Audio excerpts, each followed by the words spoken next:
भगवान ने हमें हमें अयोध्या जाने का आदेश दिया है। कब जाना है?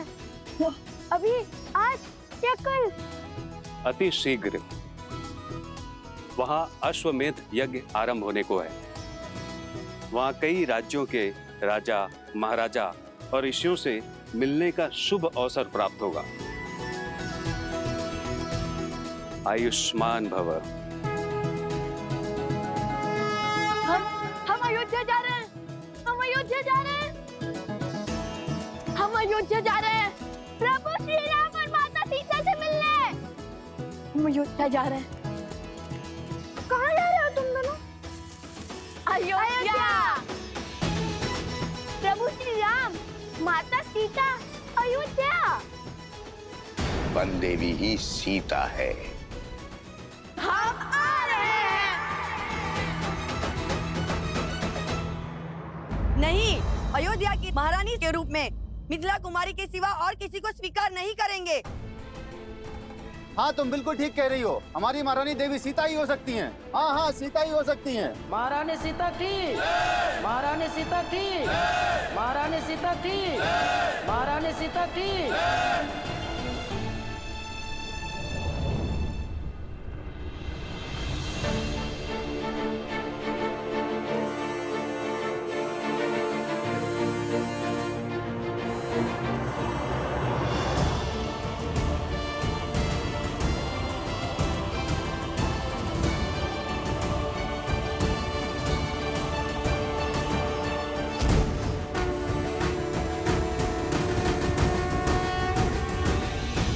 अयोध्या की महारानी आपके समक्ष है।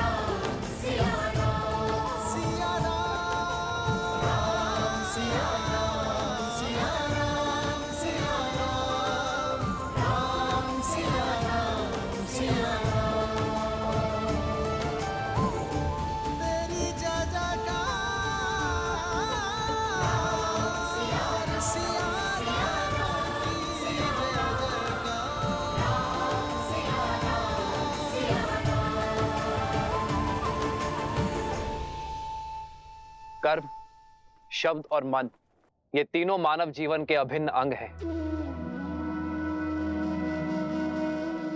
और विवाह वो बंधन है जो पति पत्नी को इन तीनों से बांधता है। ये बंधन अटूट है और जो इससे सरलता से मुक्त हो जाते हैं वो कभी इस बंधन में बंधे ही नहीं। अपनी सीता के बिना ये राम निष्प्राण है और केवल जीव यज्ञ में आहुति देते हैं, निष्प्राण नहीं।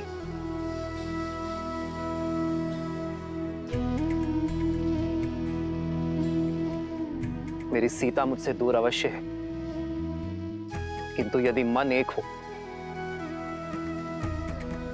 तो तन की दूरी अर्थहीन हो जाती है। बिना कुछ कहे ही पति पत्नी शब्द और कर्म से जुड़ जाते हैं। मुझे अपनी सीता पर पूरा विश्वास है कि मेरी सीता जाग कहीं भी होगी, वो इस अश्वमेध यज्ञ में अर्घ अवश्य देगी। इसलिए मैं अपनी सीता का स्थान किसी और को नहीं दे सकता।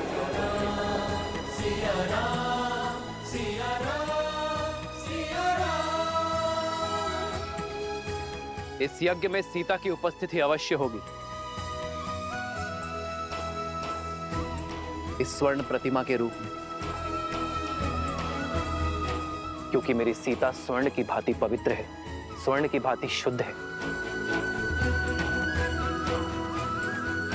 आज से अयोध्या की महारानी सीता सदा अयोध्या में विराजमान रहेगी, अपने इस दिव्य रूप में।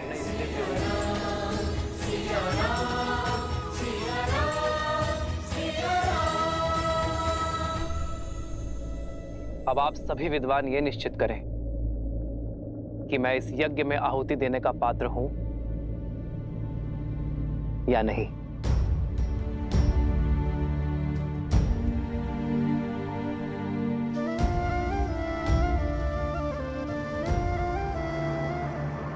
महारानी सीता थी, महारानी सीता थी, महारानी सीता थी, महारानी सीता थी, महारानी सीता थी, महारानी सीता थी। राम के दो मीठे बोल सुनकर साहस हारने की आवश्यकता नहीं है मित्रों। सहस्त्रमुख रावण के निर्देश की प्रतीक्षा करो। इस दाव का तोड़ उन्हीं के पास मिलेगा। धन्य हुआ आपसा शिष्य पाकर राजन। आपका निर्णय शास्त्रों और वेदों के अनुसार उचित है। कल प्रातःकाल हम विधिवत राज्यसभा में महारानी सीता की मूर्ति स्थापित करेंगे, वो भी आपके स्थान के निकट। आपके समर्थन के लिए धन्यवाद आचार्य।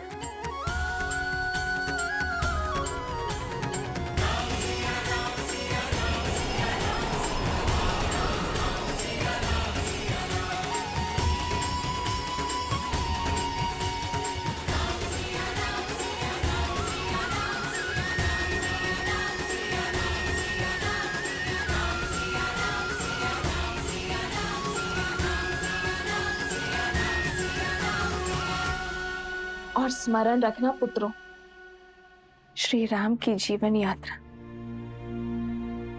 निस्वार्थता का प्रमाण है। अपने सुखों को त्याग, प्रजा और राज्य की प्रसन्नता के लिए अपनी प्रसन्नता का त्याग और बलिदान का उदाहरण है।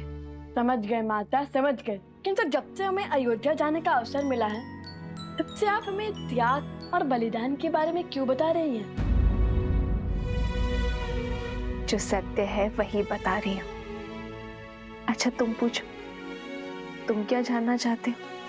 अयोध्या को, उसके बारे में बताइए ना। उसके मार्ग कितना विशाल है, वन उपवन, उन सब के बारे में बताइए ना हमें। सब मुझसे ही पूछोगे या स्वयं जाकर भी देखोगे? माता, मन में प्रश्न आया। नहीं नहीं, तुम्हारे प्रश्न झेलने की क्षमता नहीं है मुझ में। मैं सोमकरण को बताता हूँ कि हम कल प्रातः प्रस्थान करेंगे। जब से मिथिला से आया हूँ, तब से ही प्रश्न सोच रहा हूँ कि रानी सीता, नहीं, माता सीता श्री राम के साथ वन में गई ही नहीं होती तो लंका प्रसंग बनता ही नहीं। ये नियति थी, योजना थी, या श्राप था, या आशीर्वाद था? ईश्वर का काज ईश्वर ही जाने। किंतु श्री राम और महारानी सीता के लिए लंका प्रसंग उनके प्रेम का प्रमाण था। मानव जीवन में हर क्षण कुछ ना कुछ घटना घटती रहती है, किंतु पति पत्नी उन प्रसंगों में अपने पराक्रम, अपने प्रेम की किस सीमा को लांघते हैं, वही उनके साथ का, सामर्थ्य का और संबंध का प्रमाण है। अर्थात श्री राम की महानता, उनकी पत्नी महारानी सीता भी बराबर की भागीदारी है। वह प्रभु के दर्शन के लिए उत्सुक था, किंतु अब अयोध्या जाकर माता सीता के दर्शन के लिए भी उत्सुक हूँ। श्री राम और महारानी सीता बहन थोड़ी ना है कुछ। श्री राम के दर्शन में ही सीता जी के दर्शन समाये, और यदि अयोध्या जाकर सीता जी के दर्शन प्राप्त ना हुए तो हट ना करना पुत्र, समझे?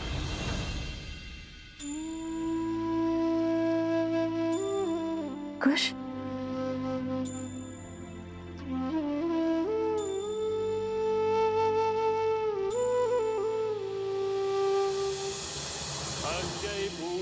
प्रतिष्ठन्तु अस्यै पूर्णा शरन्तु च अस्यै देवत्वमर्चायै मामहेति च कश्चन।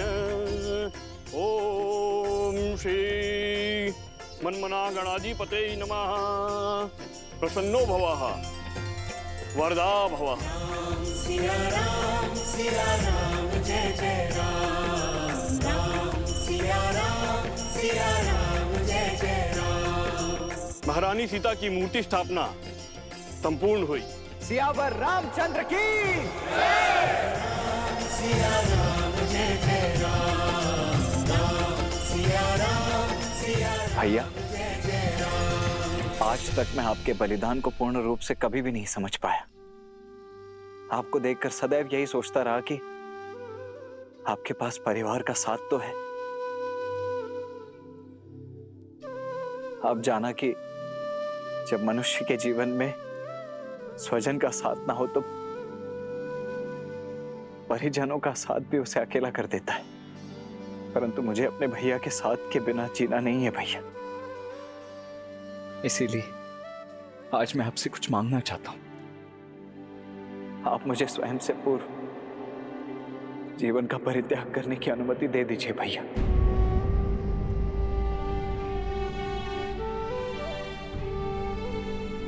लक्ष्मण,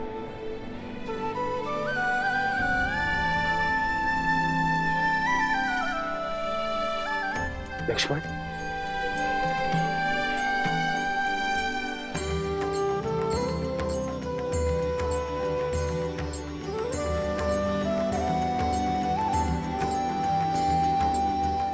लक्ष्मण, त्याग और सेवा की पराकाष्ठा पार की है तुमने मेरे भाई।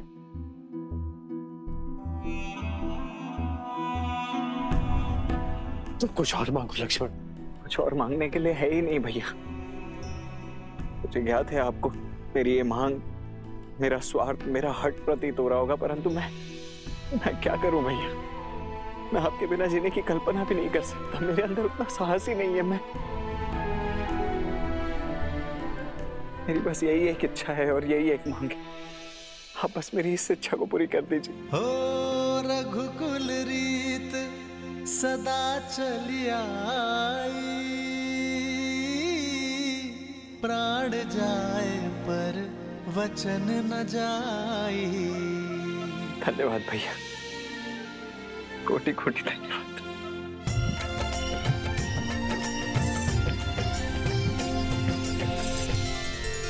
महाराज, मेरी भी एक इच्छा है।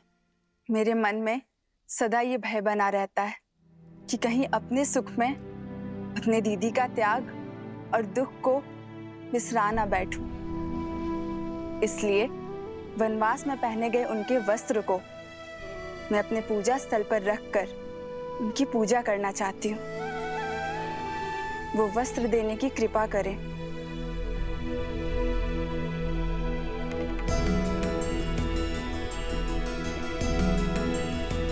तुम्हारी इच्छा अवश्य पूर्ण होगी और मेरा आशीर्वाद भी सदा रहेगा कि आपकी मिथिला नगरी एक पुण्य नगरी के रूप में अयोध्या और काशी के साथ स्पर्धा करेगी। धन्यवाद महाराज। धन्यवाद भैया।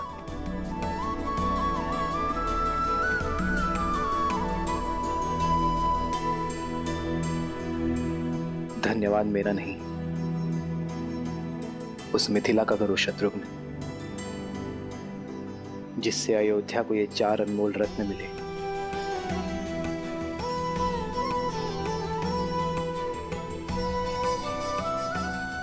और जिनके तेज से हमारी अयोध्या प्रेम और भक्ति के प्रकाश में नहाई है।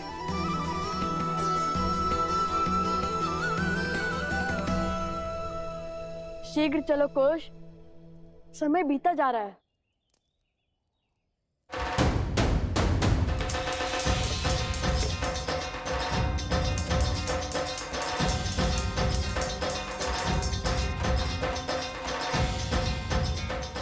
अंततः लव कुश का अयोध्या जाने का स्वप्न पूरा होने वाला है।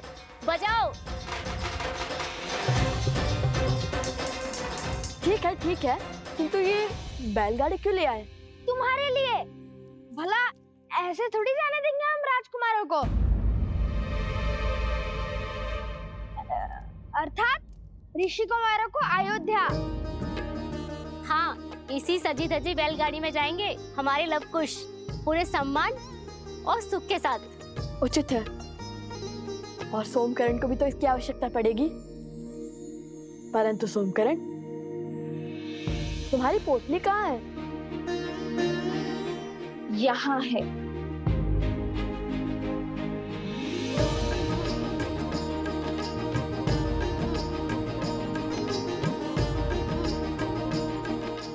एक सोमकरण के लिए 3-3 पोटलियां। केवल सोमकरण नहीं, प्रसूता के साथ साथ तुम्हारे उपगुरु भी तुम्हारे साथ जाएंगे। क्या? हाँ, तुम्हारा ध्यान रखने के लिए और तुम दोनों भाइयों पर दृष्टि रखने।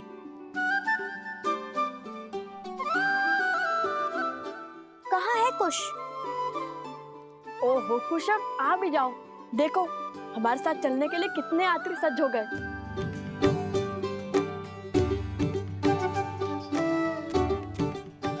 क्षमा करना, थोड़ा अधिक समय लग गया। ये नया धनुष किसके लिए? सोमकर्ण के लिए। मेरे लिए? हाँ, हम तो गायन और कला में लीन होने ही वाले हैं। कदाचित तुम्हारी रक्षा ना कर पाए। हर बार की भांति इस बार स्वयं अपनी रक्षा कर लेना। तो क्या हम अपने अस्त्र साथ नहीं ले जाएंगे?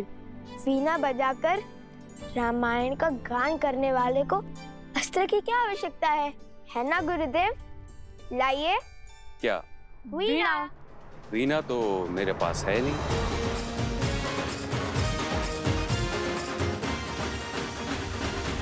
क्या हुआ? मुख क्यों उतार लिए? यदि भगवान वाल्मीकि तुम्हें रिक्त हाथ अयोध्या भेज रहे हैं तो इसके पीछे कोई ना कोई कारण अवश्य है। पुत्रों, अपने मन में विश्वास लेकर आगे बढ़ो। मुझे पूर्ण विश्वास है कि तुम दोनों मिथिला की भांति अयोध्या जाकर सबका हृदय जीत लोगे। और हाँ, इस बार गरिमा की सीमा मत लांघना। मैं प्रसूता से क्षण क्षण का समाचार लेती रहूंगी। वीणा तो मेरी नहीं, किंतु उनकी सुरक्षा का दायित्व मिल गया। तुम्हारी ध्वनि यहाँ तक आ रही है। चलो, तुम्हारे प्रश्न का उत्तर मार्ग में देती हूँ।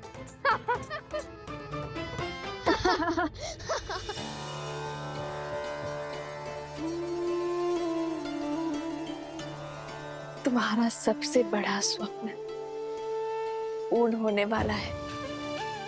जिस अयोध्या का आज तक केवल नाम सुना था, उसे देखने का सौभाग्य मिलने वाला है।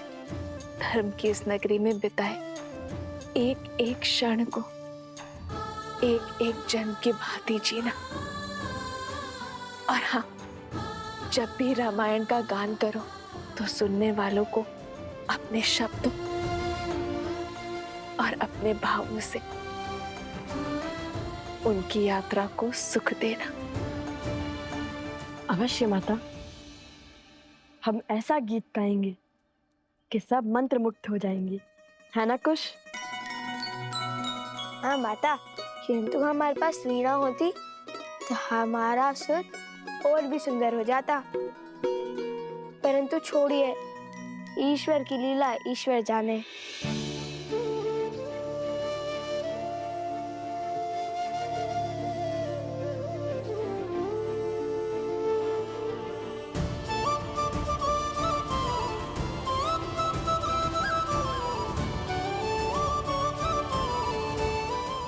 आज्ञा दीजिए माता। यशस्वी भाव पुत्र।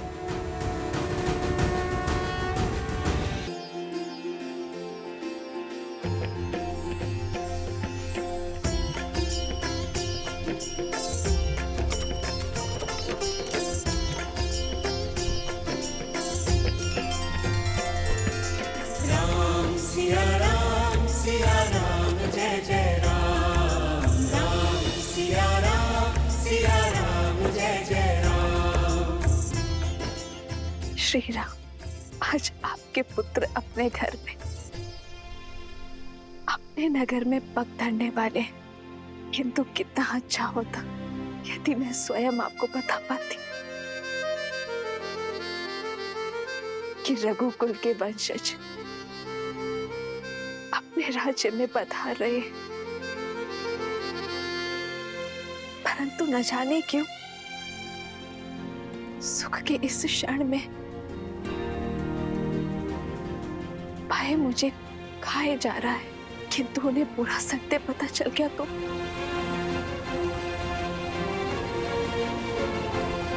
बस उनके कोमल हृदय को सत्य का घातक आघात न लगे।